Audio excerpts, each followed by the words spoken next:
வணக்கம். இன்றைய தினம் நவராத்திரியின் 5ஆம் நாள் அன்று அன்னை பராசக்தி வைஷ்ணவியாக வழிபாடு செய்யப்படுகிறாள். கரங்களில் சங்கு, சக்கரம், வில் ஆகியவற்றை கொண்டு திருமாலை போல் காட்சியளிப்பாள்.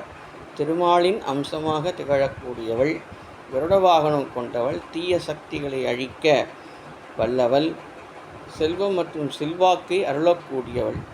வைஷ்ணவி தேவி வழிபட கடலை மாவு கொண்டு பறவை கோலம் போட வேண்டும். தீபம் ஏற்ற நல்லெண்ணெய் சிறந்தது. 17 அகல் விளக்குகள் ஏற்ற வேண்டும். தயிர் சாதம் நிவேதனம் செய்ய வேண்டும்.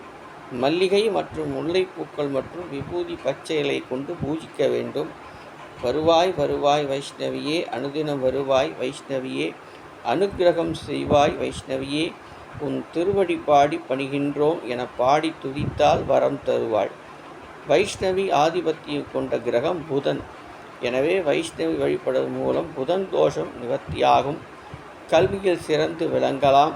அறிவாற்றலை பெருக்கும் உதவும். அரசனுக்கே அறிவுரை கூறும் அளவுக்கு புத்திசாலித்தனம் கிடைக்கும். புத்தியை கொண்டு வளர்ச்சியை காண்பதற்கு, வாழ்க்கையில் வெற்றிகளை பெறுவதற்கும் அருள் செய்வால். அரசு மற்றும் அரசு சார்ந்த துறைகளில் சிறந்து விளங்கி நல்ல பெயரும் புகழும் கிடைக்கும்.